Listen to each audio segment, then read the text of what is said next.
হযরতে আলী রাদিয়াল্লাহু তাআলা আনহু বলছেন, আল ইস্তাওয়া খায়রু মাজহুলিন, ইস্তাওয়া হচ্ছে মাজহুল, বুঝে আসবে না। আল্লাহ কিভাবে ইস্তাওয়া করলেন, কিভাবে আরশে ইস্তাওয়া করলেন, তার শানের যোগ্য, এটা মানুষ বুঝতে পারে না, মানুষের ব্রেনে আসে না। তার কারণে সারা আকাইদে নাসাফি আকীদার কিতাবের মধ্যে লেখা আছে, লা ইয়াতামাক্কানু ফি মাকান, আল্লাহর জন্য কোনো জায়গা নাই, আল্লাহ জায়গা থেকে পাক এবং পবিত্র। জোরে বলুন সুবহানাল্লাহ। আচ্ছা বলেন তো বাবা, জায়গাটা সৃষ্টি না স্রষ্টা? কথা বলতে হবে আপনাকে। জায়গাটা সৃষ্টি না স্রষ্টা? জোরে বলেন। আপনারা জানেন না জায়গাটা সৃষ্টি না স্রষ্টা? আল্লাহ ব্যতীত যা আছে সব সৃষ্টি। তো জায়গা সৃষ্টি না স্রষ্টা? তো জায়গা আগে না আল্লাহ আগে? জোরে বলতে হবে। আরশকে কে সৃষ্টি করেছেন? তাহলে আরশ আগে না আল্লাহ আগে? তাহলে আরশ ছিল না তখন আল্লাহ ছিল কি ছিল না? তাহলে আল্লাহ কি জায়গার মোহতাজ? জোরে বলতে হবে। তাহলে আল্লাহ আরশে কি করে বসলেন? আল্লাহ তো বসা থেকে পাক, আল্লাহ তো উঠা থেকে পাক, আল্লাহ তো দেহ থেকে পাক। কিন্তু ওয়াহাবিদের আকীদা আল্লাহর হাত আছে, আল্লাহর পাও আছে, আল্লাহর কান আছে, আল্লাহ আরশে বসে আছে। কিন্তু যেই ব্যক্তি আরশকে আল্লাহর জায়গা মনে করবে, ওই ব্যক্তি সঙ্গে সঙ্গে কাফির এবং মুরতাদ হয়ে যাবে। কারণ আল্লাহ জায়গা থেকে পাক, কোন জায়গা আল্লাহকে বিষ্টন করতে পারে না। জোরে বলুন সুবহানাল্লাহ। তাই বিরাদর ইসলাম একটা কুফরি আকীদা হলো। দ্বিতীয় নাম্বার বলেন তো, নবীগণ কি গুনাহ করতে পারে? কথা বলতে হবে বাবা। মাইকের অবস্থা খারাপ, শ্রোতার অবস্থা খারাপ, তাহলে গাড়ি চলবে কি করে? নবীগণ কি গুনাহ করতে পারে? জোরে বলতে হবে। নবীগণ গুনাহ করতে পারে?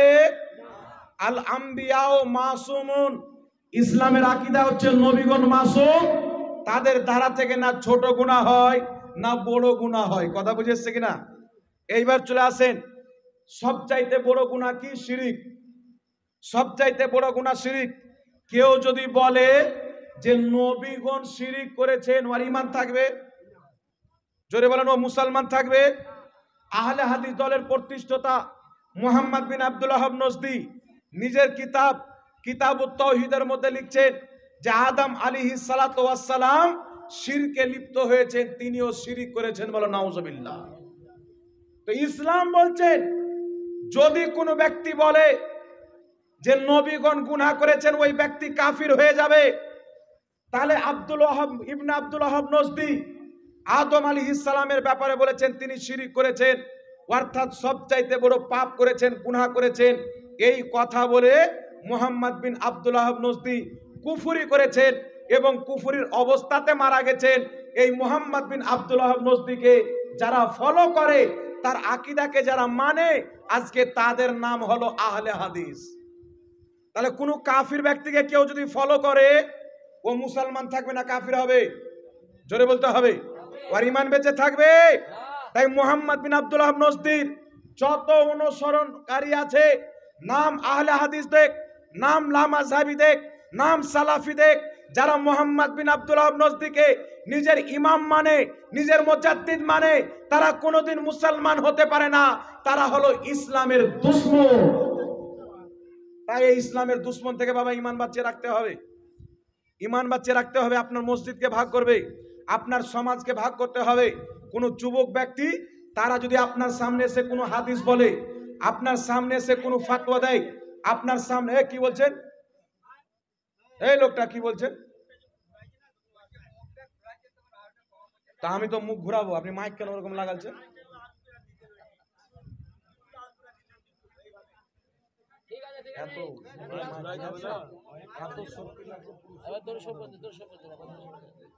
একবার দুরূদ শরীফ পড়েন, আল্লাহুম্মা সাল্লি আলা সাইয়্যিদিনা মাওলানা মুহাম্মদ সাইয়্যিদিনা মাওলানা মুহাম্মদ সাল্লাল্লাহু আলা মুহাম্মাদিন সাল্লাল্লাহু আলা মুহাম্মদ, हर दम ज़बान से निकालो पाक नामे मोहम्मद हरदम ज़बान।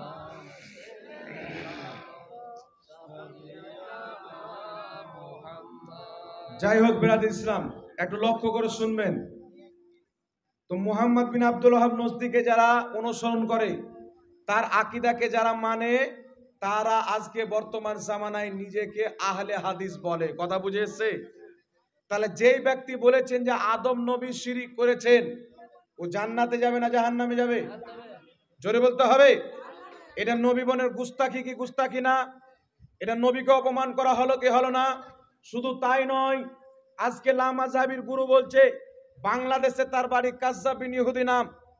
এই লোকটা বলছে যে মুহাম্মদ সাল্লাল্লাহু আলাইহি সাল্লামের মুখ দিয়ে দুর্গন্ধ বের হতো। এই কথাটা কোনো ইমানদার বলতে পারে? নবী পাক মরা মানুষ, কবরে মরা মানুষ পড়ে আছে, এই কথা কোনো মুসলমান বলতে পারে? জোরে বলেন, বলতে পারবে? বলছে কিয়ামতের ময়দানে কোন ওলি তো ওলি, মুহাম্মদ সাল্লাল্লাহু আলাইহি সাল্লাম নিজেই টেনশনে থাকবে, ফেলফাল করে তাকিয়ে থাকবে, আমার নেকির পাল্লা ভারী হচ্ছে না আমার গুনার পাল্লা ভারী হচ্ছে, তো আমাদেরকে কি বাঁচাবে? বলেন, এই কথা নবীর ব্যাপারে বললে ঈমান থাকবে? এই কাফিরদেরকে যারা অনুসরণ করবে তাদের ঈমান থাকবে? কিছু আমাদের সমাজের ছেলেপেলে না বুঝে তাদের লেখা চটি বই পড়ে মুস্তাহিদ সেদে মসজিদ আলাদা। ময়রা দেখ বেটা, তুই জিন্দেগি কিরকম ধ্বংস করলি, কবরে বুঝবি। এখানে তো মকমক চলছে। চটি বই পড়ে হঠাৎ করে দেখা যাচ্ছে হাত বাঁধছে আপনার নাভির নিচে, 2 মাস পরে দেখা যাচ্ছে বুকের উপরে। এই কেন অবস্থা রে? বলছে জাকির নায়েক বলেছে বুকের উপরে হাত বাঁধার সহি হাদিস আছে, নাভির নিচে হাত বাঁধার সহি হাদিস নাই। এতদিন জাকির নায়েক কোথায় ছিল রে? এতদিন কোথায় ছিল? মায়ের পেটে ভরা ছিল নাকি? এতদিন এই ফতোয়া কোথায় ছিল? মানুষ যারা যুগ যুগ থেকে, আজকে থেকে নয়, 1450 বছর পূর্ব থেকে মানুষ নামাজ পড়েছে নাভির নিচে এবং নাভির উপরে, দুটো কল বিদ্যমান শরীয়তে রয়েছে। তো 1450 বছর থেকে নাভির উপরে হাত, নাভির নিচে হাত বানার হাদিস চলে আসছে, মুসলমান হাত বেনে আসছে। আজকে হঠাৎ করে বুকের উপরে কে বানালো? জাকির নায়েক। জাকির নায়েককে কে খাড়ো করলো? সৌদি আরব খাড়ো করলো। কি দিয়ে খাড়ো করলো? যত টাকা লাগবে পিস টিভি চালাও, লোককে জমা করো, কিছু হিন্দুকে খরিদ করে নাও, ওদেরকে নামের মুসলমান বানিয়ে দাও, তোমার আকর্ষণ যখন পড়বে তখন ওয়াহাবি মতবাদ ঢালো। তাকে দিয়ে ওয়াহাবি মতবাদ প্রচার করা হলো। কিন্তু শুনেন, জাকির নায়েক বলেছেন নাভির নিচে হাত বানার হাদিস জয়ীফ, বুকের উপরে হাত বানার হাদিস সহি। কিন্তু আমি চ্যালেঞ্জ করছি, বুকের উপরে হাত বানার যদি কোনো মায়ের লাল একটা সহি হাদিস দেখাইতে পারে যে আমাদের নবী সাল্লাল্লাহু আলাইহি ওয়াসাল্লাম বুকের উপরে হাত বেঁধেছেন, তাকে 5 লক্ষ টাকা পুরস্কার দেওয়া হবে। 1.5 বছর থেকে আমার এই চ্যালেঞ্জ ইউটিউব সোশ্যাল মিডিয়াতে ভাইরাল হয়ে আছে। আজ পর্যন্ত কোনো ওয়াহাবির ক্ষমতা হয়নি। কিন্তু বলেন তো বাবা, একটা হাদিস লিখলাম আবু দাউদ শরীফের মধ্যে হাদিস, তাউস রাহমাতুল্লাহ আলাইহি বলছেন নবী বুকের উপরে হাত বেঁধেছেন। হাদিসটাকে উল্লেখ করে আমি নিচে লিখে দিলাম হাদিসটি সহি। একটা বই লিখে আপনাকে দিয়ে দিলাম, আপনি যখন পড়বেন হাদিসটা পড়লেন, দেখছেন নিচে লেখা আছে হাদিসটি সহি, আপনি সহি মনে করবেন। আপনি তো জানেন না যে সহি লিখনেওয়ালা কোনো ইমাম নয়, সহি লিখনেওয়ালা কাটমুনসি। আপনার আমল ধ্বংস করার জন্য, আপনার ইবাদত নষ্ট করার জন্য হাদিসটিকে সহি লিখেছেন। একটু আমার দিকে লক্ষ্য করবেন ব্রাদার ইসলাম, বুকের উপরে হাত বানার আহলে হাদিসরা 3টি হাদিস দলিল দেয় সবচেয়ে বেশি। কটি হাদিস দলিল দেয়? 3টি হাদিস দলিল দেয়। হাদিসটি কি? 3টি হাদিস হচ্ছে, সর্বপ্রথম হাদিস বুখারী থেকে। আমার দিকে লক্ষ্য করবেন, কথা মনে রাখবেন, বুকের উপরে আমার নবী হাত বেঁধেছেন এইরকম কোনো সহি হাদিস নাই। কিন্তু আহলে হাদিস দলিল কি দেয়? বুখারী শরীফের হাদিস, নবী পাক সাল্লাল্লাহু আলাইহি ওয়াসাল্লাম ডান হাত বাম হাতের উপরে রাখলেন। ডান হাত আমরা বাম হাতের উপরে রাখি কি রাখি না? জোরে বলেন। আমরা ডান হাত বাম হাতের উপরে রাখি কি রাখি না? তো এরা বুখারী শরীফের হাদিস দিয়ে কি দলিল দেয়? হাদিসের শব্দ কি? জেরা শব্দ রয়েছেন। ইমাম ইবনে হাজার আসকালানী রহমাতুল্লাহ আলাইহি জেরা শব্দের ব্যাখ্যা করেছেন এই কবজি, কবজির উপরে কবজি রাখা। কিন্তু লামাযহাবী বুকে হাত বানা প্রমাণ করার জন্য বলছে এতটুককে জেরা বলা হয়। তো যদি তাদের কথা মেনে নি যে এতটুকুকে জেরা বলা হয়, তাহলে এতটুকু যদি হাত রাখেন তো হাত রেখে হাতটা ছাড়েন তো বাবা বুকের উপর আসে, এইভাবে হাতটা রাখেন আর ছাড়েন, আর হাতটাকে রাখেন তো কোথায় আসে, বুকের উপর আসে না নাভির নিচে আসে, চেক করেন। নাভির কাছে হাত আসবে, বুকের উপর আসবে না। আর তুমি যদি জিসিবি লাগিয়ে টেনে নিয়ে আসো তাহলে তো কিছু করার নাই। তো বুখারী শরীফের মধ্যে হাদিস, ডান হাত বাম হাতে রেখেছেন কিন্তু নাভির নিচে রেখেছেন না নাভির উপরে রেখেছেন না বুকের উপরে রেখেছেন, বুখারী শরীফের মধ্যে এই রকম কোনো হাদিস নাই। কথা বুঝে এসছে বাবা? এইবার দ্বিতীয় নাম্বার দলিল, আবু দাউদ শরীফের মধ্যে হাদিস। আবু দাউদ শরীফের হাদিস দলিল দেয়, কি দলিল দেয়? তাউস রাহমাতুল্লাহ আলাইহি বলছেন নবী পাক সাল্লাল্লাহু আলাইহি ওয়াসাল্লাম আলা সাদরিহি, নামাজে বুকের উপরে হাত বেঁধেছেন। নাসিরউদ্দিন আলবানী বলছে হাদিসটি সহিহ, ডক্টর জাকির নায়েক বলছেন হাদিসটি সহিহ, বর্তমান জামানায় লামজাহাবি প্রচার করছে হাদিসটি সহিহ। কিন্তু একটু আমার দিকে লক্ষ্য করবেন, একটু বুঝার চেষ্টা করবেন। তাউস রাহমাতুল্লাহ আলাইহি বলছেন নবী বুকের উপরে হাত বেঁধেছেন, আবু দাউদ শরীফের হাদিস। আচ্ছা বলেন তো বাবা, তাউস রাহমাতুল্লাহ আলাইহি ইনি নবী পাককে দেখেননি, কথা বুঝতে পারছেন আপনারা? তাউস রাহমাতুল্লাহ আলাইহি ইনি নবী পাককে দেখেননি। তাহলে যেই ব্যক্তি নবী পাককে দেখেননি তিনি যদি বলেন নবী বুকের উপরে হাত বেঁধেছেন তাহলে গ্রহণ করা যাবে? জোরে বলতে হবে। হাদিসটি দুর্বল হবে কি হবে না? এটা লাগাবেন নাকি? লাগান দেন, সুবিধা হবে, আপনার ঘুরলে পরেও সাউন্ডটা হবে, দেখেন আপনি সুবিধা মতো চালু করেন। বলেন। Hello hello hello hello hello hello hello, একে তো খেয়ে নিতে হবে তারপরে আওয়াজ আসবে। যাক ঠিক আছে, মানুষকে দেখতে পাওয়া যাচ্ছে না, জায়গাটা নিচু হয়ে গেছে, একটু উপরে চেপে যায় আছে, এবার দেখতে পাচ্ছেন। যাই হোক বিরাদর ইসলাম, এবার আওয়াজ পাচ্ছেন আপনারা? এবার একটু লক্ষ্য করে শুনবেন। বুকের উপরে হাত বানার, যারা বুকের উপরে হাত বানে তাদের বাপ দাদা 14 গোষ্ঠী নাভির নিচে হাত বানতো, কথা ঠিক না ভুল?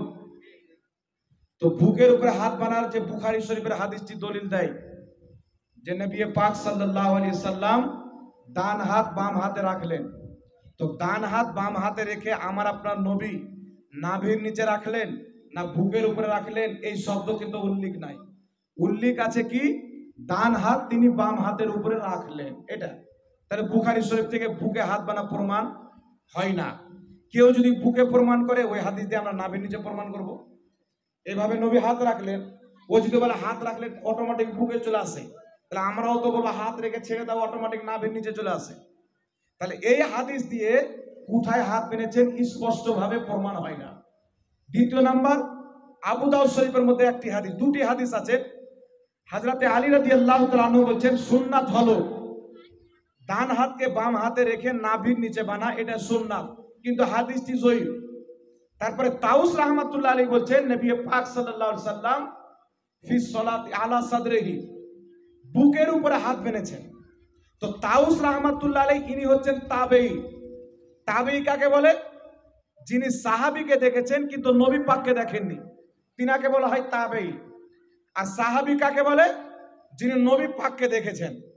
তাহলে একজন তাবেঈ যিনি নবীকে দেখেননি সাহাবীকে দেখেছেন, তিনি বলছেন রাসূল সাল্লাল্লাহু আলাইহি ওয়াসাল্লাম বুকের উপরে হাত বেঁধেছেন।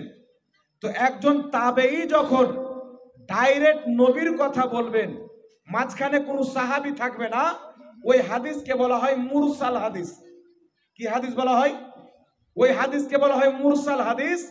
আর মুরসাল হাদিস জয়ীফ হাদিসেরই একটা কিসিম, জয়ীফ হাদিসেরই একটা প্রকার।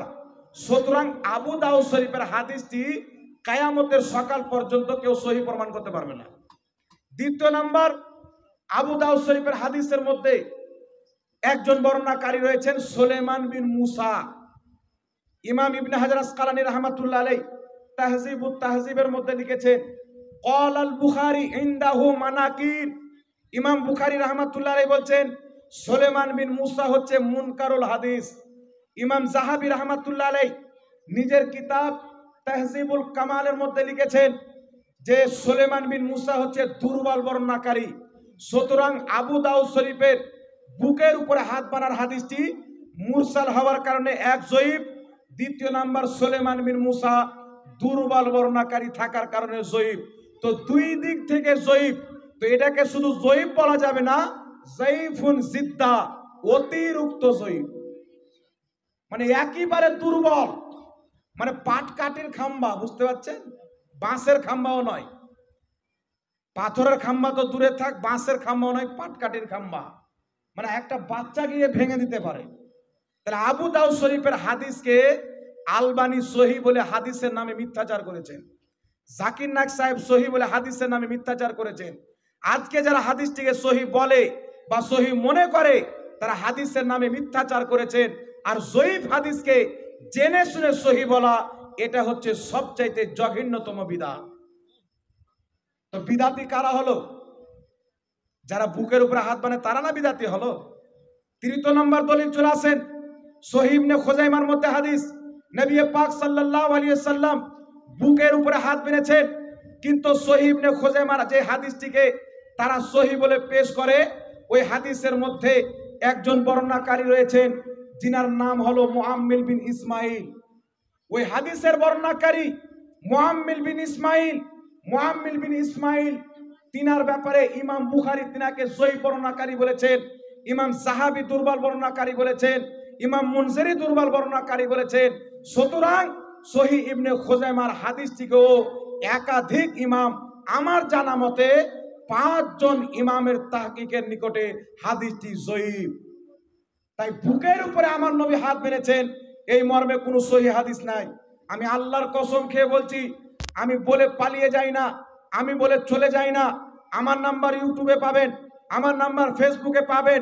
যদি কোনো ভাই আমার একটা হাদিস দিতে পারেন আমার আপনার নবী বুকের উপরে হাত বেঁধেছেন সহিহ মুত্তাসিল হাদিস, একটা যদি দিতে পারেন, আল্লাহর কসম খেয়ে বলি, আমি অহংকারে বলছি না, আমি আপনাকে 5 লক্ষ টাকা পুরস্কার দেব, যেটা ইসলামে দেওয়া জায়েজ আছে। 5 লক্ষ টাকা। আপনাকে যে মৌলবি বলেছেন ওই মৌলবিকে ফোন করেন যে ঝাড়খণ্ডের জাহাঙ্গীর মৌলবি এসেছিল, 5 লাখ টাকা চ্যালেঞ্জ দিয়েছেন, তুই 50টা জালসা করবি, তেবি তোর 5 লাখ টাকা হবে। তো হাদিস যখন আছে বুকের উপরে হাত বানার, নবী সহিহ হাদিস আছে হাত বেঁধেছেন, তো হাদিস দাও আর 5 লাখ টাকা দাও। বলতে পারবেন? যে ভাই আমার বুকের উপরে হাত বাঁধতে গেছেন তারাকে বলবো, যেই মৌলবি আপনাকে বুকের উপরে হাত বাঁধতে বলছে আপনি আগে চেক করেন ওই মৌলবির আকীদা ইসলামের বিরোধে নাই তো, ওই মৌলবি মুসলমান আছে কি নাই, আগে চেক করেন। যদি ওই ব্যক্তি মুসলমানই না থাকে তাহলে আপনি নামাজ নিয়ে কি করবেন, আপনি মসজিদ নিয়ে কি করবেন, আপনি রোজা নিয়ে কি করবেন, আপনি হজ যাকাত নিয়ে কি করবেন? কিন্তু আমার সাথে যোগাযোগ করেন, আমি যদি নাভির নিচে হাত বানার সহিহ হাদিস আপনাকে না দিতে পারি, বাংলা তো বাংলা, সারা পৃথিবীতে কোন জায়গাতে জাহাঙ্গীর বক্তব্য দিবে না। যদি আপনাকে হাদিস না দিতে পারি, আপনি অ্যাকসেপ্ট করেন আমার চ্যালেঞ্জ, আর বসান আপনার মৌলবিকে, আর নাহলে হাদিস চান আর আমাকে পাঠান, হুজুর হাদিসটা সহিহ আছে। কায়ামত পর্যন্ত মৌলবি মরে যাবে, তার 14 গোষ্ঠী মরে যাবে, কিন্তু বুকের উপরে নবী পাক হাত বেঁধেছেন এইরকম কোন সহিহ হাদিস দিতে পারবে না, কারণ এইরকম কোন সহিহ হাদিস পৃথিবীর কোন কিতাবে নাই। দ্বিতীয় নাম্বার, ইসলামের মধ্যে 4টি মাযহাব কায়েম হয়েছেন। কটি মাযহাব? হানাফি, শাফি, মালিকি, হাম্বলি। এই 4টি মাযহাবের মধ্যে কোন একজন ইমাম বুকে হাত বানাকে গ্রহণ করেননি। ইমাম শাফি রাহমাতুল্লাহ আলাইহি যেটা ফতোয়া দিয়েছেন সেটা তিনার মুস্তাকিল ফতোয়া নাই। ইমামে আজম আবু হানিফার নিকটে নাভির নিচে হাত বাঁধতে হবে, ইমাম শাফি বলছেন নাভির উপরে, ইমাম মালিক, ইমাম আহমদ সহ কেউ বলছেন ছেড়ে দিয়ে পড়তে হবে, কিন্তু বুকের উপরে হাত বাঁধতে হবে। আজ পর্যন্ত কোন ইমাম এই কথাকে অ্যাকসেপ্ট করেননি। কারণ আরেকটি কারণ হচ্ছে যে বুকের উপরে এইভাবে হাত দিয়ে নামাজ পড়ে ইহুদিরা। কারা নামাজ পড়ে? আপনি চেক করেন মোবাইলে, ইহুদিদের ইবাদত। এটা একটা ষড়যন্ত্র চলছে আপনার ইবাদতকে ইহুদির মতো করার জন্য, আপনাকে বুকের উপরে হাত বাঁধার কথা বলা হয়েছে। নাহলে 4 জন ইমাম, ইমাম আহমদ বিন হাম্বল 10 লক্ষ হাদিসের হাফিজ, ইমামে আজম আবু হানিফা 5 লক্ষ হাদিসের হাফিজ, কেউ 7 লক্ষ হাদিসের হাফিজ, কেউ 4 লক্ষ হাদিসের হাফিজ। তাহলে বলেন এত বড় বড় হাদিস জাননেওয়ালা, আরে 10 লক্ষ হাদিস জাননেওয়ালার সামনে যিনি সনদ সহ 10 লক্ষ হাদিস মুখস্থি জানতেন, তিনি বুকের উপরে হাত মানাকে অ্যাকসেপ্ট করেনি।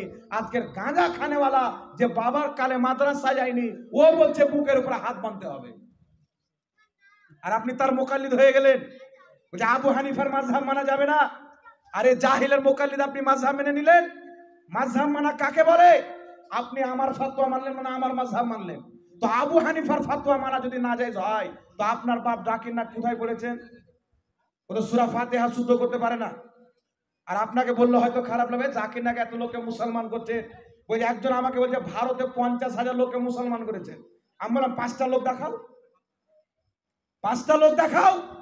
বোম্বে যখন আমি ছিলাম, বোম্বে একটি জায়গা আছে ইস্টি সেন্টার, নাম হচ্ছে মসজিদ বান্দার বলে একটি জায়গা আছে। মসজিদ বান্দার, বরিহলি, কান্দহলি, এগুলো সব জায়গা বোম্বেতে আছে। বোম্বেতে একজনের সাথে তর্ক হলো। ওই ব্যক্তি বলছেন অনেক লোককে বোম্বে মুসলমান করেছেন। আমি বললাম এই বোম্বের মাটিতে মাত্র একটা লোক দেখাও, একটা হিন্দু দেখাও, যে হিন্দু বলবে আমি হিন্দু ছিলাম, জাকির নায়েক আমাকে মুসলমান করেছেন। কিন্তু যেইভাবে জাকির নায়েক মুসলমান করে, আমি একদিনে 1 লাখ লোককে মুসলমান করতে পারবো। কেমন করে? সৌদি আরব যদি আমাকে 22 করোড় ভারতীয় টাকা দেয়, কত করোড়?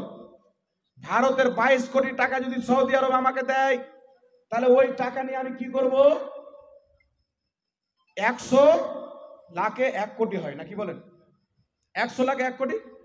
আমি 50,000 টাকা করে 200 লোককে দেব, হিন্দু লোককে দেব। বলবো তোমরা 4টা করে প্রশ্ন লিখে দেবো, এই প্রশ্নটি তোমরা আমাকে করবে, আমি তোমাদেরকে উত্তর দিয়ে দেবো, বলবে আমি মুসলমান হয়ে গেলাম। আমি রেকর্ডিং করে ছেড়ে দেবো, আমার দোকান চালু হয়ে যাবে। তাহলে আমি কি পারবো না বাবা? পারা যাবে কিনা বলেন? কিন্তু যখন কোনো আপনি এইরকম ব্যক্তিকে, যে না কোনো মাদ্রাসায় পড়েছেন, না কোনো দারুল ইফতাতে পড়েছেন, তাকে যখন আপনি অনুসরণ করবেন, তখন ওই ব্যক্তি হাদিসের নামেও মিথ্যাচার করবে, কোরআনের নামেও মিথ্যাচার করবে। আর যেমন জাকির নায়েক বলেছেন বুকের উপরে হাত বাঁধা হাদিসটি সহিহ, আবু দাউদ শরীফের মধ্যে জাকির নায়েক এটা হাদিসের নামে মিথ্যাচার করেছেন। জাকির নায়েক বলেছেন কুরআন পাকে 25টি আয়াত রয়েছেন, ওসিলা নেওয়া হারাম। একটা আয়াত দেখান, কুরআন পাকের নামে যদি মিথ্যাচার না করে থাকে একটা আয়াত দেখান। কিন্তু আমি কুরআন পাকে দেখাবো, আল্লাহ তাবারাক ওয়া তাআলা বলেছেন ওয়াবতাগু ইলাইহিল ওয়াসিলা, আল্লাহর নিকটে ওসিলা পেশ করো। ওসিলা নেওয়া যাবে না, একটা আয়াত নাই। তো কুরআন পাকের নামে মিথ্যাচার, হাদিস শরীফের নামে মিথ্যাচার করনেওয়ালার কে যদি আপনি অনুসরণ করেন, আপনার ঠিকানা কি হবে বুঝতে পারছেন তো? আপনি জান্নাত যাবেন, আপনার নামাজ আল্লাহ কবুল করবে। আপনার মৌলবি বলছেন নবী কবরে মরে পড়ে আছে, আপনার মৌলবি বলছে মুখ দিয়ে দুর্গন্ধ বের হতো, আপনার মৌলবি বলছে ফ্যালফ্যাল করে তাকিয়ে থাকবে, নেকির পাল্লা ভারী হচ্ছে না গুনার পাল্লা ভারী হচ্ছে। আর আমার নবী বলছেন শাফাআতি লি আহলিল কাবাইর মিন উম্মতি, আমার উম্মতের বড় বড় পাপীকে আমি শাফাআত করে জান্নাতে নিয়ে যাব। বলেন সুবহানাল্লাহ। তাহলে তোমার মৌলবি বলছে এগুলো কথা। আচ্ছা বলেন তো বাবা, একটু অন্তরে হাত দিয়ে বলবেন, আমি যদি জাকির নায়েকের ব্যাপারে বলি, ওয়াহাবি ভাইরা কষ্ট পাবে, কিন্তু ওদের মৌলবি নবীর ব্যাপারে বলেছেন, এদের কোনো কষ্ট হয়নি। কারণ তারা নিজের মৌলবিকে নবী চাইতে বাড়িয়ে দিয়েছে, রাসূল চাইতে বাড়িয়ে দিয়েছেন। যখনই বললো আপনার যে নবীর মুখ দিয়ে দুর্গন্ধ বের হতো, ওই মৌলবীর প্রতিবাদ করেনি, তার ভিডিওকে লাইক করছে, তার ভিডিওতে দিল দিচ্ছে, তার ভিডিওকে সম্মান করছে। কিন্তু আমি ওই মৌলবীর বিপক্ষে বলি, যেই মৌলবী আমার নবীর বিপক্ষে বলে, তো আমাকে গালি দিচ্ছে। আর আমাকে তুমি গালি দাও, কারণ মুনাফিকরা উমারে ফারুককে গালি দিত, সাহাবাকে গালি দিত। কিন্তু আলহামদুলিল্লাহ নবী মুস্তাফার বিপক্ষে যারা যাবে, তাদের মুহূর্তের জবাব পৃথিবীতে কেউ না দেখ, আহলে সুন্নাত ওয়াল জামাত সুন্নি বেরেলভি মুসলমান দিবে। বলুন সুবহানাল্লাহ।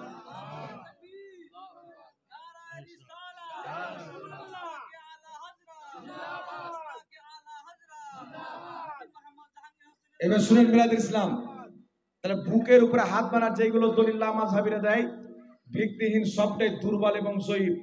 কিন্তু নাভির বুকের নাভির নিচে যে আমরা হাত বানি, নাভির নিচে হাত বানার আপনাদের সম্মুখে 3টি হাদিস শোনাচ্ছি। তিনটি হাদিস হচ্ছে আপনার সহি, দুটি সহি একটা হাসান। আমার নবী নাভির নিচে হাত বেঁধেছেন, সাহাবা নাভির নিচে হাত বানার কথা বলেছেন, তাবেঈ নাভির নিচে হাত বেঁধেছেন। আর হাদিস শোনাচ্ছি মুসান্নাফে ইবনে আবি শাইবা। একজন ব্যক্তি আমাকে বললেন, হুজুর নাভির নিচে হাত বানার সহি হাদিস দেন। আমি হাদিস পাঠালাম মুসান্নাফে ইবনে আবি শাইবা। তো আমাকে বলছেন মুসান্নাফে ইবনে আবি শাইবা থেকে নেব না, বুখারী থেকে দেন, মুসলিম থেকে দেন। আমি বললাম, ভাই তুমি ইমাম বুখারীর কিতাব থেকে চাচ্ছ, ইমাম মুসলিমের কিতাব থেকে চাচ্ছ, আমি তো তোমাকে ইমাম বুখারী এবং ইমাম মুসলিমের বাপের কিতাব থেকে দিচ্ছি। কারণ ইমাম ইবনে আবি শাইবা ইমাম মুসলিমেরও শিক্ষক, ইমাম বুখারীরও শিক্ষক। তাহলে শিক্ষক বাপ সমতুল্য হয় কি হয় না? তা আমি বললাম বাপের কিতাব থেকে দলিল দিচ্ছি, আর তুমি ছাত্র কিতাব থেকে চাচ্ছ ইমাম বুখারী মুসান্নাফে ইবনে আবি শাইবা পড়ে বুখারী হয়েছে। ইমাম মুসলিম সেই কিতাবের হাদিসগুলিকে পড়িয়েছেন তিনার ওস্তাদ তিনাকে। মুসান্নাফে ইবনে আবি শাইবা বর্ণনাকারী হযরতে আলকামা ইবনে ওয়াইল ইবনে হুজুর, তিনি নিজের পিতা থেকে বর্ণনা করছেন। বলছেন রাআইতু রাসূলুল্লাহি সাল্লাল্লাহু আলাইহি ওয়াসাল্লামা ইয়াদাউ ইয়ামিনাহু আলা শুমালিহি ফি সলাতি তাহতা সুররা। তিনি বলছেন নবী পাক সাল্লাল্লাহু আলাইহি সাল্লাম নিজের ডান হাতকে বাম হাতে রেখে নামাজে নাভির নিচে হাত বাঁধতেন। ইমাম কুতুবুকা বলছেন হাদিসটি সহিহ, ইমাম নিবামি বলছেন ইসনাদুহু সহিহ, হাদিসের সনদ সহিহ। তোহফাতুল আহওয়াজের মধ্যে লা মাযহাবিদের ইমাম আব্দুর রহমান মুবারকপুরি হাদিসটিকে সহিহ বলেছেন। আমার জানা মতে 5 জন ইমাম হাদিসটিকে সহিহ বলেছেন যে আমার আপনার নবী সাল্লাল্লাহু আলাইহি ওয়াসাল্লাম নাভির নিচে হাত বেঁধেছেন। জোরে বলুন সুবহানাল্লাহ। দ্বিতীয় নম্বর দলিল, সাহাবায়ে কেরাম নাভির নিচে হাত বেঁধেছেন। কিতাবটির নাম আত-তামহিদ, লেখকের নাম ইমাম ইবনুল বার রাহমাতুল্লাহ আলাইহি। সেই আত-তামহিদ কিতাব 20তম খণ্ড 78 নম্বর পৃষ্ঠা, বাইরুত লেবানন থেকে ছাপ। বর্ণনাকারী হযরতে উকবা বিন সাহবা, তিনি বলছেন ফাসাল্লি লিরাব্বিকা ওয়ানহার। এই আয়াতের তাফসিরে হযরতে আলী বলেছেন নামাজে হাত বাঁধার নিয়ম হলো ডান হাতকে বাম হাতে রাখো, ফি সলাতি তাহতা সুররা, তারপরে নাভির নিচে বেঁধে নাও। জোরে বলুন সুবহানাল্লাহ। আর একটু জোরে বলতে হবে সুবহানাল্লাহ। তৃতীয় নম্বরে চলে আসেন তাবি কোথায় হাত বাঁধতেন? নবী নাভির নিচে হাত বেঁধেছেন, হাদিসটি সহিহ। হযরতে আলী বলছেন নাভির নিচে হাত বাঁধতে হবে, এই হাদিসের সনদ সহিহ। তৃতীয় নাম্বার চলে আসেন তাবিগণ কোথায় হাত বাঁধতেন, সাহাবার পরের মুসলমান কোথায় হাত বাঁধতেন। কিতাব একই, মুসান্নাফে ইবনে আবি শাইবা, হাদিস নাম্বার 3939। বিশ্ববিখ্যাত তাবেঈ ইব্রাহিম নাখঈ রাহমাতুল্লাহ আলাইহি বলছেন আমরা নামাজে হাত বাঁধতাম নাভির নিচে, কারণ নামাজে হাত বাঁধার নিয়ম হলো নাভির নিচে হাত বাঁধতে হবে। জোরে বলুন সুবহানাল্লাহ। তাহলে আমার নবী নাভির নিচে হাত বেঁধেছেন, সহিহ হাদিসে বিদ্যমান। সাহাবা নাভির নিচে হাত বেঁধেছেন, সহিহ হাদিসে বিদ্যমান। তাবেঈ নাভির নিচে হাত বেঁধেছেন, সহিহ হাদিসে বিদ্যমান। তো সহিহ হাদিস থাকতে যেই ব্যক্তি জাল এবং জয়ীফ হাদিসকে সহিহ বানিয়ে বুকের উপরে হাত বাঁধবে, তার নামাজ সুন্নাত মোতাবিক হবে না। সহিহ হাদিসকে বাদ দিয়ে জয়ীফ হাদিসে আমল করে বুকের উপরে হাত বাঁধা স্পষ্ট বিদআত হবে। বলুন সুবহানাল্লাহ। তাহলে বিদআতি কারা হলো? যার নামাজের মধ্যে বিদআত ভরা আছে তাকে আর কি বোঝাবেন?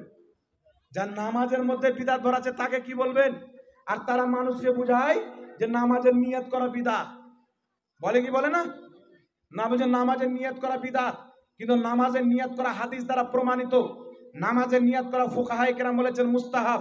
চলেন ওই দিকে যাচ্ছি না ব্রাদার ইসলাম, আরেকটি জায়গাতে যাচ্ছি, শুনেন। আচ্ছা বলেন তো, নাভির নিচে হাত বাঁধার সহিহ হাদিস রয়েছে, বুকের উপরে হাত বাঁধার সহিহ হাদিস নাই, তাহলে আমরা হাতটা কোথায় বাঁধবো? জোরে বলতে হবে। তো যারা সহিহ হাদিস নিল তারা হাদিসওয়ালা, না সহিহ হাদিস বাদ দিয়ে জয়ীফ হাদিসকে গায়ের জোরে সহিহ বানালো তারা হাদিসওয়ালা? যারা জয়ীফ হাদিসকে সহিহ বানাবে, সহিহ হাদিসকে জয়ীফ বানাবে, তারা আহলে হাদিস হতে পারে না, তারা আসল হাদিসের দুশমন। এদেরকে চিনতে হবে, জানতে হবে। এবার চলে আসেন বিরাদর ইসলাম, কুরআন পাকের নামেও তাদের মিথ্যাচার হয়।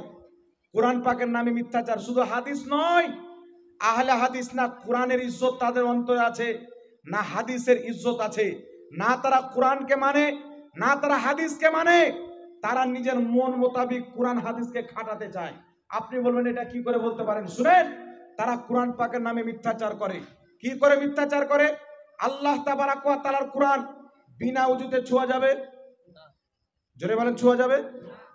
মহিলারা অপবিত্রতার অবস্থায় কোরআন ছুঁতে পারবে? এমন অপবিত্র থাকে ওই সময় তাদের উপরে নামাজ মাপ, রোজা পর্যন্ত মাপ, কাজা করতে হবে, ওই সময় মাপ হয়। কাজা করতে হবে রোজা, কিন্তু নামাজের কাজা নেই, একবারে মাপ। এমন অপবিত্র থাকে ওই সমাতে লামাজাবি বলছে কোরআন ধরে পড়বে, বিনা উজুতে কোরআন ধরে পড়বে। তাহলে এই লোকটা কোরআন মানে?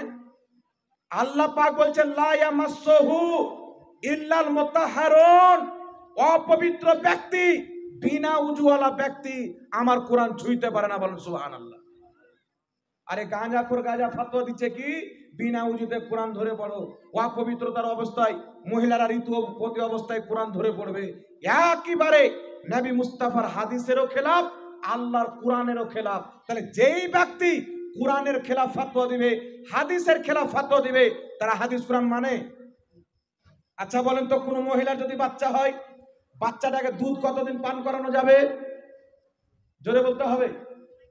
কোরআন পাকে আল্লাহ বলেছেন যদি কোনো মহিলার বাচ্চা জন্ম হয়, সেই মহিলা নিজের বাচ্চাকে 2 বছর দুধ পান করাবে। কত বছর? মহিলারা নিজের সন্তানকে 2 বছর দুধ পান করাবে, আল্লাহর কোরআন বলছে। আর লামাযহাবী বলছে যতদিন দুধ হবে ততদিন পান করাবে।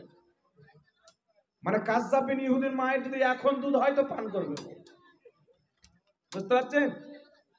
যতদিন দুধ হবে ততদিন পান করবে, কিন্তু আল্লাহর কোরআন বলছে 2 বছর দুধ পান করবে। তাহলে এই ব্যক্তি কোরআন পাককে অপমান করলো কি করলো না? কোরআনের বিপক্ষে ফতোয়া দিয়ে মুসলমান থাকবে না, ঈমান যাবে? কথা বলেন। তাই চিন্তা হবে বিরাদর ইসলাম, হাদিসের নামে মিথ্যাচার, কোরআন পাকের নামে মিথ্যাচার করা হয়, এদেরকে চিনতে হবে, এদেরকে বুঝতে হবে।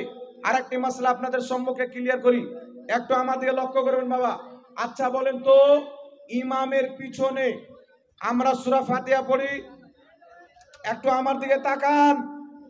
ইমামের পিছনে আমরা সূরা ফাতিহা পড়ি, কিন্তু আহলে হাদিসরা কি বলে?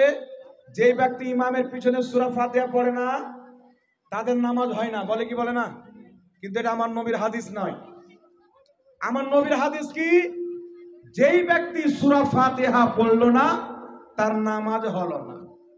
এটা হচ্ছে আমার নবীর হাদিস। যেই ব্যক্তি সূরা ফাতিহা পড়লো না তার নামাজ হলো না, কিন্তু আমার নবী এটা বলেননি ইমামের পিছনে যদি না পড়ে তো নামাজ হবে না। তাই ইমামের পিছনে না পড়লে নামাজ হবে না। আর যেই ব্যক্তি সূরা ফাতিহা পড়লো না তার নামাজ হলো না, দুটার মধ্যে তফাৎ আছে না নাই? জোরে বলেন, আছে না নাই? এখন লামাযহাবী কি করলো? বুখারীতে হাদিস পেয়ে গেল, রাসূলে পাক সাল্লাল্লাহু আলাইহি সাল্লাম বলছেন যেই ব্যক্তি সূরা ফাতিহা পড়লো না তার নামাজ হলো না। আমাদের ভারতের হানাফি ভাইরা ইমামের পিছনে সূরা ফাতিহা পড়ে না, হানাফি ভাইদের নামাজ হয় না। তো হানাফি তো তোমাদের মতন দাজ্জাল কানা নয় যে একটা হাদিস নিয়ে লাফিয়ে বেড়াবে, একটা হাদিসকে নিয়ে ফাতোয়া মেরে দিবে। আলহামদুলিল্লাহ, হানাফিদের 2 রকম চোখ আছে, একটা মাথার চোখ, দ্বিতীয় নাম্বার ইমানের চোখ। আর কোরআন হাদিস বুঝতে গেলে মাথার চোখও লাগবে, ইমানেরও চোখ লাগবে। যদি ইমানের চোখ না থাকে, মাথার চোখে কোরআন হাদিস বুঝতে পারবে? এবার চলে আসেন বিরাদর ইসলাম, তাহলে বুখারীর হাদিসের কি হবে? বুখারী শরীফে হাদিস, যেই ব্যক্তি সূরা ফাতিহা পড়লো না তার নামাজ হলো না। যেই ব্যক্তি সূরা ফাতিহা পড়লো না তার নামাজ হলো না। নবী পাক সাল্লাল্লাহু আলাইহি সাল্লামের আরেকটি হাদিস শোনাচ্ছি, ইবনে মাজাহ শরীফের মধ্যে হাদিস, আবু দাউদ শরীফের মধ্যে হাদিস। যেই হাদিসকে নাসিরউদ্দিন আলবানী নিজে সহিহ বলেছেন। রাসূল পাক বলছেন ইন্নামা জুইলাল ইমামু লিইউতাম্মা বিহি ফাইদা কাব্বারা ফাকাব্বিরু ফাইদা কারাআ ফানসিতু। নবী পাক সাল্লাল্লাহু আলাইহি সাল্লাম বলছেন ইমাম এই জন্য নিযুক্ত করা হয় যে ইমামের অনুসরণ করতে হবে। ফাইদা কাব্বারা, ইমাম যখন তাকবীর বলবে, ফাকাব্বিরু, তোমরাও তাকবীর বলো। ফাইদা কারাআ, ইমাম যখন কিরাত করবে, ফানসিতু, তখন তোমরা চুপচাপ হয়ে যাও। জোরে বলুন সুবহানাল্লাহ। তাহলে বুখারীর হাদিসে নবী পাক বলছেন যেই ব্যক্তি সূরা ফাতিহা পড়লো না তার নামাজ হলো না। ইবনে মাজার হাদিস, আবু দাউদের হাদিসে বলছেন ইমাম যখন কেরাত করবে চুপ থাকো, ইমামের পিছনে পড়া লাগবে না। তাহলে একটা হাদিস মানলে মুসলমান না দুটোই হাদিস মানতে হবে? একটা হাদিস মানতে হবে না দুটোই মানতে হবে? তাহলে সুন্নাত ওয়াল জামাতের ওই আকীদা, যেই আকীদা সাহাবার আকীদা, সাহাবার কি আকীদা? তিরমিজি শরীফের মধ্যে হাদিস, ইমাম তিরমিজি হাদিসটি উল্লেখ করে বলেছেন হাজা হাদিসুন হাসানুন সহিহুন, হাদিসটি হচ্ছে হাসান সহিহ। আলবানী হাদিসটিকে সহিহ বলেছেন। হাদিসটি কি? হযরতে জাবির ইবনে আব্দুল্লাহ রাদিয়াল্লাহু তাআলা আনহু মুজতাহিদ তবকার সাহাবী বলছেন, যেই ব্যক্তি সূরা ফাতিহা পড়লো না তার নামাজ হলো না, ইল্লা আইয়াকুনা ওয়া রাআল ইমাম, কিন্তু ইমামের পিছনে পড়তে হবে না। কথা বুঝে এসছে বাবা? যেই ব্যক্তি সূরা ফাতিহা পড়লো না তার নামাজ হলো না, ইল্লা আইয়াকুনা ওয়া রাআল ইমাম, কিন্তু ইমামের পিছনে পড়তে হবে না। আচ্ছা বলেন তো বাবা, সাহাবা বেশি বুঝে হাদিস না ওয়াহাবি বেশি বুঝে? জোরে বলতে হবে। তো সাহাবায়ে কেরাম বলছেন যে সূরা ফাতিহা পড়বে না তার নামাজ হবে না, কিন্তু ইমামের পিছনে পড়তে হবে না। ওয়াহাবি বলবে হুজুর মাগরিবের নামাজে শুনতে পাই, এশার নামাজে শুনতে পাই, ফজরের নামাজে শুনতে পাই, কিন্তু জোহর আর আসরের নামাজে শুনতে পাই না। তো সাহাবী বলছে ইমামের পিছে থাকলে পড়তে হবে না। তো জোহর আর আসরের নামাজে ওয়াহাবি ইমামের পিছে থাকে না আগে থাকে? জি, জোহর আসর নামাজে ইমামের পিছে থাকে না আগে থাকে? 5 ওয়াক্তের নামাজে মুক্তাদি ইমামের পিছনে থাকে, ইমাম মুক্তাদির আগে থাকে। 5 ওয়াক্তের নামাজে মুক্তাদির জন্য কিরাত করা সূরা ফাতিহা পড়া মাকরুহে তাহরিমি, কবিরা গুনাহ, অবৈধ কাজ। তাই রাসূল পাক বলছেন, জামিউল আহাদিসের মধ্যে হাসান সনদে হাদিস উল্লেখ রয়েছেন, রাসূল পাক বলছেন যেই ব্যক্তি ইমামের পিছনে কিরাত করবে ওই ব্যক্তির নামাজ ধ্বংস হতে থাকবে। বলেন সুবহানাল্লাহ। যে ইমামের পিছনে কিরাত করে তার নামাজ ধ্বংস হতে থাকে। তাই আল্লাহ তাবারাক ওয়া তাআলা বলেছেন, কি বলেছেন? ওয়া ইযা কুরিয়াল কুরআনু ফাসতামিউ লাহু ওয়ানসিতু লাআল্লাকুম তুরহামুন। আল্লাহ বলেন যখন কিরাত পাঠ করা হবে তখন তোমরা চুপচাপ মনোযোগ সহকারে শ্রবণ করো। তাই এই আয়াতের তাফসিরে ইমাম তাবারী রাহমাতুল্লাহ আলাইহি তাফসিরে তাবারীর মধ্যে লিখেছেন, এই আয়াতটি হলো মুসাল্লিদের জন্য, নামাজের জন্য। নামাজে যখন মুসাল্লি ইমামের পিছনে থাকবে তারা চুপচাপ ইমামের কিরাত শ্রবণ করবে। জোরে বলুন সুবহানাল্লাহ। আরেকটি হাদিস শুনেন, আবু দাউদ শরীফের মধ্যে হাদিস, যেই ব্যক্তি সূরা ফাতিহা পড়লো না তার নামাজ হলো না, যেই ব্যক্তি সূরা ফাতিহার সাথে অন্য সূরাও পড়লো না তারও নামাজ হলো না। আবু দাউদ শরীফের হাদিস, হাদিসের সনদ সহিহ। যেই ব্যক্তি সূরা ফাতিহা পড়লো না এবং সূরা ফাতিহার সাথে অন্য সূরা পড়লো না তার নামাজ হলো না। তাহলে ওয়াহাবিরা শুধু সূরা ফাতিহা কেন পড়ে? অন্য সূরাও তো তাদেরকে পড়তে হবে যদি সহিহ হাদিস মানে, কিন্তু আমরা কেন পড়ি না? ইমাম সুফিয়ান সৌরি রাহমাতুল্লাহ আলাইহি উল্লেখ করেছেন, আবু দাউদে তিনার বক্তব্য উল্লেখ রয়েছেন। এই হাদিসের পরে ইমাম সুফিয়ান সৌরি বলছেন এটা হচ্ছে একার জন্য। কোন ব্যক্তি যদি একা থাকে সূরা ফাতিহা না পড়ে তার নামাজ হবে না, কিন্তু ইমামের পিছনে সূরা ফাতিহা পড়া যাবে না, মাকরুহে তাহরিমি, অবৈধ। জোরে বলুন সুবহানাল্লাহ। কথা বুঝে এসছে বাবা? তার কারণে বিরাদর ইসলাম, ইমামের পিছনে সূরা ফাতিহা তিলাওয়াত করা মাকরুহে তাহরিমি। কোন ব্যক্তি যদি তিলাওয়াত করে তাকে নামাজ আবার ফিরিয়ে পড়তে হবে। কি করতে হবে? নামাজ ফিরিয়ে পড়তে হবে। এখন নামাজ আমি কি চাল চেলেছেন জানেন? ইমাম বুখারীর নামে একটি কিতাব, জুজুল কিরাত এভাবে একটি কিতাব আছেন তিনার, সেখান থেকে হাদিস উল্লেখ করেছেন। আবু হুরায়রা রাদিয়াল্লাহু তাআলা আনহু বলেন ইমামের পিছনেও কিরাত করতাম, সূরা ফাতিহা পড়তাম, কিন্তু হাদিসের সনদ হচ্ছে যঈফ। এইরকম কোন সহিহ হাদিস নাই যা আমার নবী বলেছেন ইমামের পিছনে সূরা ফাতিহা পড়তে হবে। বরং সাহাবা বলেছেন ইমামের পিছনে ফাতিহা পড়া চলবে না, নবী পাক বলেছেন ইমামের পিছনে ফাতিহা পড়া চলবে না। সুতরাং বোঝা গেল একা একই নামাজ পড়লে সূরা ফাতিহা পড়তে হবে, ইমামের পিছনে পড়লে চুপচাপ থাকতে হবে। জোরে বলতে হবে সুবহানাল্লাহ। তাহলে মাসলা বুঝতে পেরেছেন বাবা? আমার দিকে লক্ষ্য করেন, মাসলাটা বুঝতে পেরেছেন? ইমামের পিছনে আমরা কিরাত করব, জোরে বলেন। ইমামের পিছনে কিরাত করা যাবে? ইমামের পিছনে কেন কিরাত করা যাবে না? আমাদের নবী নিষেধ করেছেন। সাহাবা নিষেধ করেছেন, সাহাবারা পড়তেন না। হযরতে আবু বকর সিদ্দিক ইমামের পিছনে কেরাত করতেন না, হযরত উমর ফারুক ইমামের পিছনে কেরাত করতেন না। তাই আলহামদুলিল্লাহ আমরাও করি না, কারণ আমরা নামাজ পড়ি নবীর হাদিস অনুযায়ী। জোরে বল সুবহানাল্লাহ। আরেকটি মাসলা আছেন, আমার পূর্বে হযরত বয়ান করছিলেন একজন মাওলানা সাহেব, রাফায়ে দেন ব্যাপারে, নামাজে রাফায়ে দেন, রাফায়ে দেন করার পক্ষে সহিহ হাদিস আছে, বুখারীতে সহিহ হাদিস। আব্দুল্লাহ ইবনে উমর রাদিয়াল্লাহু তাআলা আনহু বলছেন নবী পাক সাল্লাল্লাহু আলাইহি সাল্লাম রাফায়ে দেন করতেন, কিন্তু আমরা কেন করি না? এই জন্য করি না, ইমাম বুখারীর ওস্তাদ ইমাম হুমায়দি রাহমাতুল্লাহ আলাইহি নিজের লেখা হাদিসের কিতাব মুসনাদে হুমায়দির মধ্যে একটি হাদিস উল্লেখ করেছেন একবারে সহিহ সনদে। হযরতে আব্দুল্লাহ ইবনে উমর বুখারীতে বলছেন নবী পাক রাফায়ে দেন করেছেন, আর মুসনাদে হুমায়দির মধ্যে হাদিস আব্দুল্লাহ ইবনে উমর বলছেন নবী পাক সাল্লাল্লাহু আলাইহি সাল্লাম তাকবীরে তাহরিমা ব্যতীত পূর্ণ নামাজে কোথাও হাত তুলতেন না। জোরে বলুন সুবহানাল্লাহ। আর আমার আপনার নবী রাফায়ে দেন ছেড়ে দিলেন। ইমাম তিরমিজি বাব কায়েম করেছেন, বাব ও তারকে রাফায়ে দেন, রাফায়ে দেন ছেড়ে দেওয়ার পরিচ্ছেদ। ইমাম তিরমিজি হাদিস নিয়েছেন নবী পাক সাল্লাল্লাহু আলাইহি সাল্লাম রাফায়ে দেন যখন ছেড়ে দিলেন, সাহাবায়ে কেরামের মধ্যে অনেকেই ছেড়ে দিলেন, অনেকেই করতে আছেন। আমার আপনার নবী হুজরা থেকে বের হচ্ছেন, দেখছেন সাহাবায়ে কেরাম নামাজের মধ্যে রুকুতে যাচ্ছেন, হাত তুলছেন, সাজদাতে যাচ্ছেন, হাত তুলছেন। আমার আপনার নবী দেখে বললেন মালি আরাকুম রাফি আইদিকুম কান্নাহা আজনাবু খাইলিন শুমসিন উসকুনু ফিস সালাত। আমার নবী বলছেন তোমরা দুষ্টু ঘোড়ার লেজের মতন রাফায়ে দেন কেন করছো? রাফায়ে দেন করিও না, বিনা রাফায়ে দেনে শান্ত সুষ্ঠুভাবে নামাজ পড়ো। জোরে বলো সুবহানাল্লাহ। তাই হযরতে আব্দুল্লাহ ইবনে আব্বাস নিজের লেখা তাফসীরের কিতাব তাফসীরে ইবনে আব্বাসের মধ্যে বলেছেন নামাজের মধ্যে সঠিক নামাজ হলো ওই নামাজ, সহি নামাজ হলো ওই নামাজ, শান্ত সুষ্ঠু নামাজ হলো ওই নামাজ যেই নামাজে রাফায়ে দেন করা হয় না।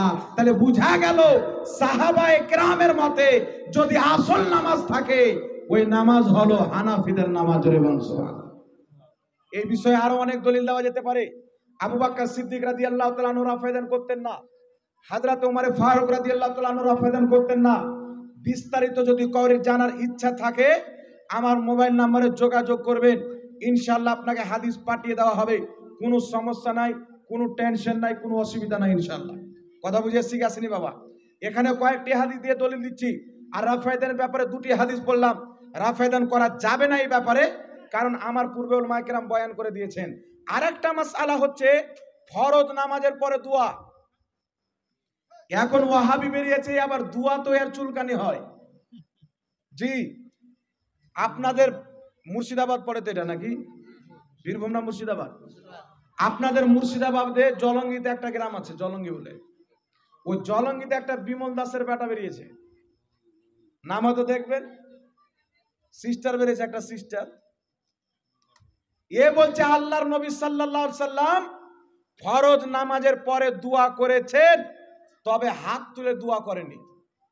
কেউ যদি থাকেন আপনার সিস্টারকে একটু রেডি করেন তো, কটা হাদিস লিবে আমার নবী ফরজ নামাজের পরে হাত তুলে দোয়া করেছেন, একটু রেডি করেন তো। আমাদের কিতাব বা হাদিসের কিতাব থাক, আহলে হাদিসদের গুরু আব্দুর রহমান মুবারকপুরী নিজের কিতাব তোহফাতুল আহওয়াজের মধ্যে হাদিস লিখেছে, আর হাদিসটিকে সহিহ বলে লিখেছে যে নবী পাক সাল্লাল্লাহু আলাইহি সাল্লাম ফরজ নামাজে সালাম ফিরিয়ে নিজের দুইখানা হাতকে উত্তোলন করে দোয়া করেছেন। জোরে বলুন সুবহানাল্লাহ। এই হাদিসকে দলিল বানিয়ে আব্দুর রহমান মুবারকপুরী আহলে হাদিসদের গুরু তোহফাতুল আহওয়াজের মধ্যে লিখছেন যে এই হাদিসকে দলিল বানিয়ে আহলে হাদিসদের অসংখ্য উলামায়ে কেরাম ফরজ নামাজের পরে হাত তুলে দোয়া করাকে বৈধ বলেছে, জায়েজ বলেছে। বলেন সুবহানাল্লাহ। তাহলে বলেন তো যেই দোয়াটা নবী পাক করেছেন ওটা করা বিদআত হবে? নবী আমার হাত তুলে দোয়া করেছেন, এখন আহলে হাদিস ভাইরা বলবে যে নবী হাত তুলে দোয়া করেছেন, সাহাবী কি করেছেন? তো আমার নবী হাত তুলে দোয়া করবেন আর সাহাবী বসে থাকবে?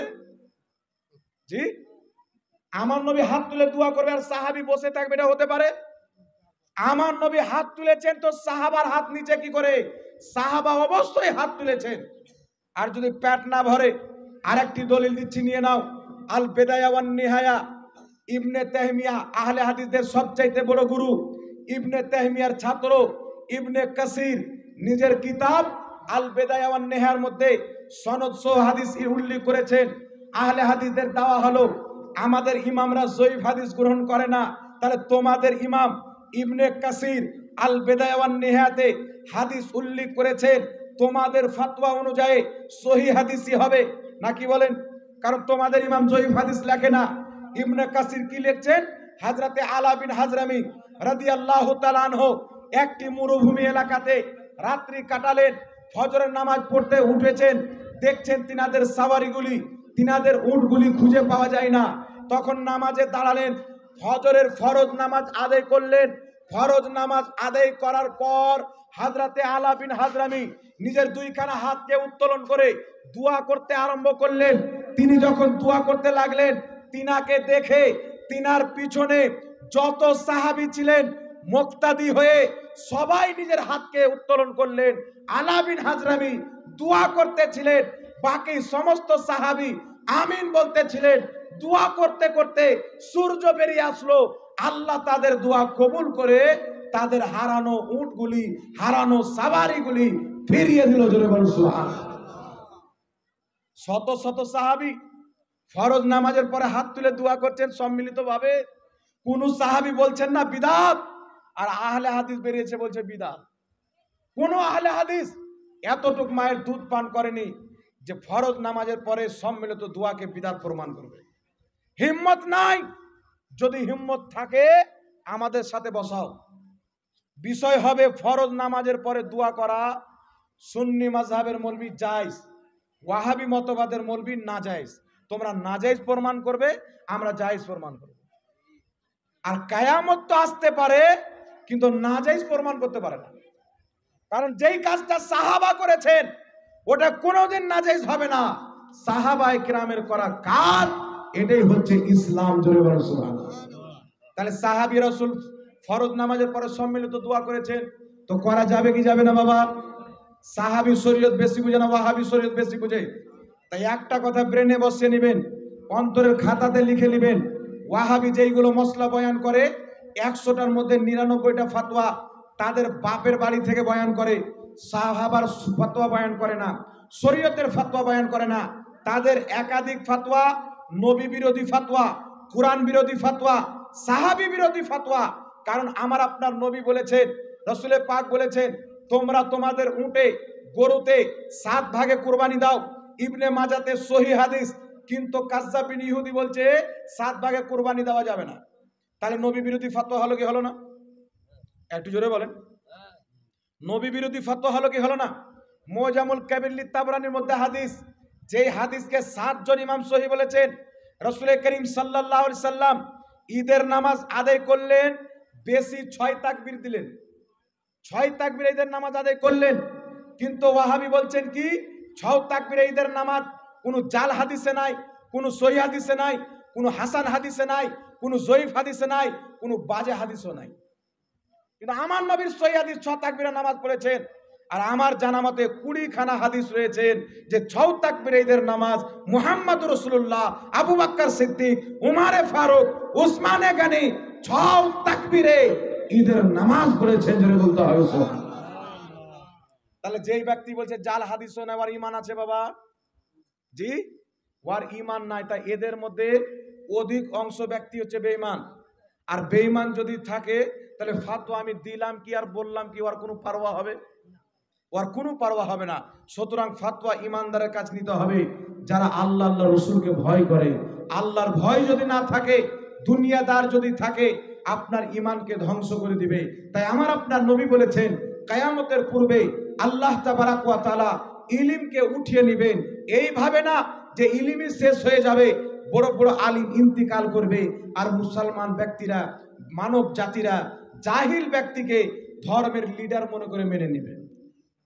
ধর্মের লিডার মেনে নেবে। উঠান মুসলিম শরীফের হাদিস। জাহিলদেরকে নিজের সরদার বানাবে, তাদেরকে ফতোয়া জিজ্ঞাসা করবে, তারা না জেনে ফতোয়া দিবে, নিজেও পথভ্রষ্ট হবে, অপরকেও পথভ্রষ্ট করবে। কথা বুঝে এসছে বাবা? নিজেও পথভ্রষ্ট হবে, অপরকেও পথভ্রষ্ট করবে। আমি একটা উদাহরণ আপনাদের সম্মুখে দিয়ে দিচ্ছি। ইদানিং কুরবানি হলো, কুরবানির পূর্বে জলঙ্গির বিমল দাসের বেটা ফাতোয়া দিয়েছে যে মৃত্যু ব্যক্তির নামে কুরবানি করা অবৈধ। মৃত্যু ব্যক্তির নামে কুরবানি করা অবৈধ। কিন্তু আপনি জানেন আমার আপনার নবী নিজেই মৃত্যু ব্যক্তির পক্ষ থেকে কুরবানি দিয়েছেন। ইবনে মাজাতে হাদিস রয়েছে।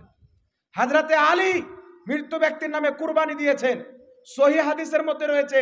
হাদিস থাক, আহলে হাদিসদের সবচাইতে বড় গুরু ইবনে তাহমিয়া নিজের কিতাব মাজমুয়া ফাতাওয়ার মধ্যে বলেছেন মৃত্যু ব্যক্তির পক্ষ থেকে কুরবানি দেওয়া জায়েজ আছে। লা মাযহাবিদের গুরু আব্দুর রহমান মুবারকপুরি তোহফাতুল আহওয়াজি কিতাবের মধ্যে লিখেছেন, কি লিখেছেন? সে বলছে যারা বলে মৃত্যু ব্যক্তির পক্ষ থেকে কুরবানি করা জায়েজ তাদের কাছে দলিল আছে, যারা বলে জায়েজ নয় তাদের কাছে কোনো দলিল নাই। তো তোমার বাপ বলছে জায়েজ, আরে জাহিল বলছে অবৈধ।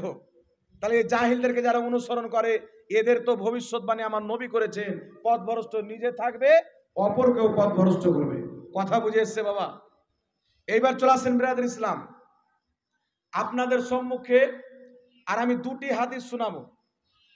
দুটি হাদিস শোনাবো, যেই দুটি হাদিস থেকে স্পষ্টভাবে প্রমাণ, জানাজার নামাজের পরে হোক, দাফন করার পরে হোক, জালসাতে হোক, যেখানে মুসলমান একত্রিত হবে, সম্মিলিত হবে, সেখানে সম্মিলিত দোয়া করা ইসলামে জায়েজ আছে। বলুন সুবহানাল্লাহ। যেখানে মুসলমান জমা হবে সবাই মিলে দলবদ্ধভাবে দোয়া করবে, এই দোয়া করা ইসলামে জায়েজ আছে। দলিল নিয়ে এলেন মুআজামুল কাবির লিত-তাবরানির মধ্যে হাদিস, যে হাদিস থেকে ইমাম হাইসামি নিজের কিতাব মাজমাউজ জাওয়াইদের মধ্যে উল্লেখ করে হাদিসটিকে সহিহ বলেছেন। দয়ার নবী মায়ার নবী সাল্লাল্লাহু তাআলা আলাইহি ওয়া আলিহি ওয়াসাল্লাম বলছেন, কি বলছেন?